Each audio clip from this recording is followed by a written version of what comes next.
ನಮಸ್ಕಾರ ಎಲ್ಲರಿಗೂ ಮದರ್ಸ್ ರೆಸಿಪೀಸ್ಗೆ ಸ್ವಾಗತ. ಇವತ್ತು ಮಂಗಳೂರಿನ ಸ್ಪೆಷಲ್ ಚರ್ಮುರಿ ಅಂದರೆ ಮಂಡಕ್ಕಿ ಚುರುಮುರಿನ ಯಾವ ರೀತಿ ಮಾಡೋದು ಅಂತ ತಿಳಿಸ್ಕೊಡ್ತಾ ಇದ್ದೀನಿ. ಜಾತ್ರೆಗಳೆಲ್ಲ ಬಂದಾಗ ಈ ಚರ್ಮುರಿನ ತಿಂತೀವಿ, ಅಷ್ಟು ರುಚಿಯಾಗಿರುತ್ತೆ ಮತ್ತು ಇದನ್ನು ತುಂಬ ಸುಲಭವಾಗಿ ಬೇಗನೆ ಮಾಡ್ಬೋದು.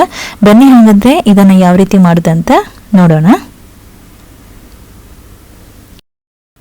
ಚರ್ಮುರಿ ಮಾಡಲಿಕ್ಕೆ ಇಲ್ಲಿ ನಾನು ಅರ್ಧ ಟೇಬಲ್ ಸ್ಪೂನ್ ಅಷ್ಟು ಅಚ್ಚ ಖಾರದ ಪುಡಿನ ತಗೊಂಡಿದ್ದೀನಿ. ನಾನಿಲ್ಲಿ ಸ್ವಲ್ಪ ಜಾಸ್ತಿ ಖಾರದ ಪುಡಿನ ತಗೊಂಡಿದ್ದೀನಿ. ನೀವು ಬೇಕಾದರೆ ಸ್ವಲ್ಪ ಕಡಿಮೆ ಹಾಕೊಳ್ಬೋದು, ಖಾರ ಕಡಿಮೆ ಬೇಕಾದರೆ ಕಡಿಮೆ ಹಾಕೊಳ್ಬೋದು. ಆಮೇಲೆ 2 ಟೇಬಲ್ ಸ್ಪೂನ್ ಅಷ್ಟು ಮಾವಿನಕಾಯಿನ ಈ ರೀತಿ ಸಣ್ಣ ಸಣ್ಣಗೆ ತುರಿದಿಟ್ಕೊಂಡಿದ್ದೀನಿ. ಕಾಯಿನೇ ಇರಬೇಕು, ಹಣ್ಣಾಗಿರಬಾರ್ದು. ಆಮೇಲೆ ಅರ್ಧ ಟೊಮೆಟೊನ ಈ ರೀತಿ ಸಣ್ಣ ಸಣ್ಣದಾಗಿ ಕಟ್ ಮಾಡಿ ಇಟ್ಕೊಂಡಿದ್ದೀನಿ. ಕಡಿಮೆ ಹಾಕ್ಕೊಳ್ಳಿ, ಜಾಸ್ತಿ ಹುಳಿ ಇರಬಾರ್ದು, ಅದಕ್ಕೋಸ್ಕರ ನಾನು ಅರ್ಧ ಹಾಕ್ಕೊಂಡಿದ್ದೀನಿ ಟೊಮೆಟೊನ. ರುಚಿಗೆ ತಕ್ಕಷ್ಟು ಉಪ್ಪು, ಹುರ್ಕೊಂಡಿರುವ ಕಡಲೆ ಬೀಜ 2 ಟೇಬಲ್ ಸ್ಪೂನ್ ಅಷ್ಟು ತಗೊಂಡಿದ್ದೀನಿ. ಹುರ್ಕೊಂಡ್ರೆ ತುಂಬ ರುಚಿಯಾಗಿರುತ್ತೆ, ಅದಕ್ಕೋಸ್ಕರ ಹುರ್ಕೊಂಡು ಇಟ್ಕೊಂಡಿದ್ದೀನಿ ನಾನು. ಇದು ಆಪ್ಷನಲ್ಲೇ ಬೇಕಾದ್ರೆ ಹಾಕ್ಕೊಳ್ಬೋದು, ಇಲ್ಲಾಂದರೆ ಸ್ಕಿಪ್ ಮಾಡ್ಕೋಬೋದು ನೀವು. ನೆಕ್ಸ್ಟ್ ಇಲ್ಲಿ ತೆಂಗಿನ ಎಣ್ಣೆನೇ ಬೇಕು ಇದಕ್ಕೆ ಮಾಡಲಿಕ್ಕೆ, ಬೇರೆ ಆಯಿಲ್ ಅಷ್ಟು ರುಚಿಯಾಗಿರಲ್ಲ. ಇದು ಕೂಡ ಅಷ್ಟೇ 2 ಟೇಬಲ್ ಸ್ಪೂನ್ ಅಷ್ಟು ತಗೊಂಡಿದ್ದೀನಿ ತೆಂಗಿನ ಎಣ್ಣೆನ. ಆಮೇಲೆ ಅರ್ಧ ನಿಂಬೆಹಣ್ಣಿನ ರಸನ ಅದಕ್ಕೆ ಹಾಕ್ಕೊಳ್ಬೇಕಾಗುತ್ತೆ. ಆಮೇಲೆ 2 ಟೇಬಲ್ ಸ್ಪೂನ್ ಅಷ್ಟು ಕ್ಯಾರೆಟನ್ನು ಈ ರೀತಿ ಸಣ್ಣ ಸಣ್ಣಗೆ ತುರಿದಿಟ್ಕೊಂಡಿದ್ದೀನಿ.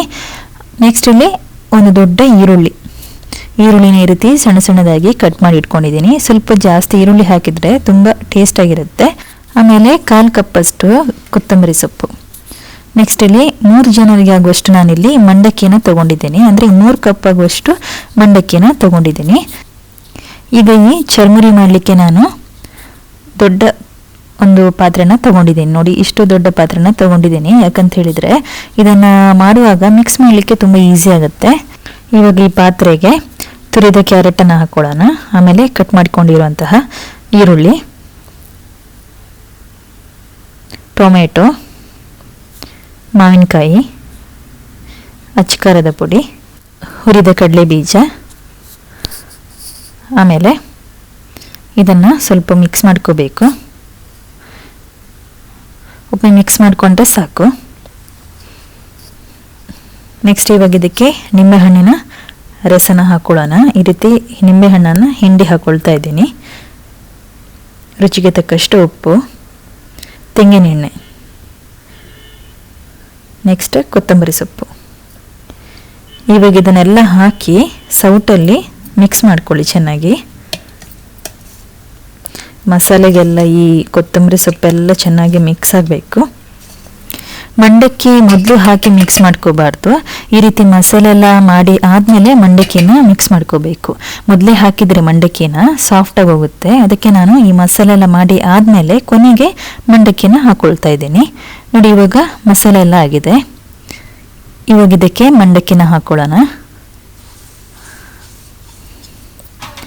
ಜಾಸ್ತಿ ಇದನ್ನು ಮಿಕ್ಸ್ ಮಾಡಲಿಕ್ಕಿಲ್ಲ, ಒಂದು 3 ಬಾರಿ ಚೆನ್ನಾಗಿ ಇದನ್ನು ಮಿಕ್ಸ್ ಮಾಡಿದರೆ ಸಾಕು. ನೋಡಿ, ತುಂಬ ಚೆನ್ನಾಗಿ ಬಂದಿದೆ. ಖಾರವಾಗಿ ಮಾಡಿ ತಿನ್ನಲಿಕ್ಕೆ ಇನ್ನೂ ತುಂಬ ರುಚಿಯಾಗಿರುತ್ತೆ. ನೀವು ಖಾರ ನೋಡಿಕೊಂಡು ಹಾಕ್ಕೊಳ್ಳಿ, ನಿಮಗೆ ಖಾರ ಕಡಿಮೆ ಬೇಕಾದರೆ ಕಡಿಮೆ ಹಾಕ್ಕೊಳ್ಳಿ. ಇವಾಗ ಮಂಗಳೂರಿನ ಸ್ಪೆಷಲ್ ಚರ್ಮುರಿ ಅಂದರೆ ಮಂಡಕ್ಕಿ ಚುರುಮುರಿ ರೆಡಿಯಾಗಿದೆ. ನೋಡಿ, ನಾನು ಪೇಪರನ್ನು ಈ ರೀತಿ ಮಾಡಿ ಇಟ್ಕೊಂಡಿದ್ದೀನಿ. ಇದರೊಳಗೆ ಚರ್ಮುರಿನ ಹಾಕಿ ತಿನ್ನೋದ್ರಿಂದ ಒಂದು ರುಚಿಯೇ ಬೇರೆ ಇರುತ್ತೆ. ನೀವು ಇದೇ ಥರ ಮನೇಲಿ ಟ್ರೈ ಮಾಡಿ. ಹಾಗೆಯೇ ನನ್ನ ಇವತ್ತಿನ ವಿಡಿಯೋ ನಿಮ್ಗೆ ಇಷ್ಟ ಆದರೆ ಪ್ಲೀಸ್ ಸಬ್ಸ್ಕ್ರೈಬ್ ಮಾಡಿ, ಲೈಕ್ ಮಾಡಿ, ಶೇರ್ ಮಾಡಿ, ಕಮೆಂಟ್ ಮಾಡಿ. ನನ್ನ ಈ ಚಾನಲನ್ನು ಸಪೋರ್ಟ್ ಮಾಡ್ತಾಯಿರಿ. ಮುಂದಿನ ಮತ್ತೊಂದು ರೆಸಿಪಿಯೊಂದಿಗೆ ಮತ್ತೆ ಬರ್ತೀನಿ. ಅಲ್ಲಿವರೆಗೂ ಧನ್ಯವಾದಗಳು.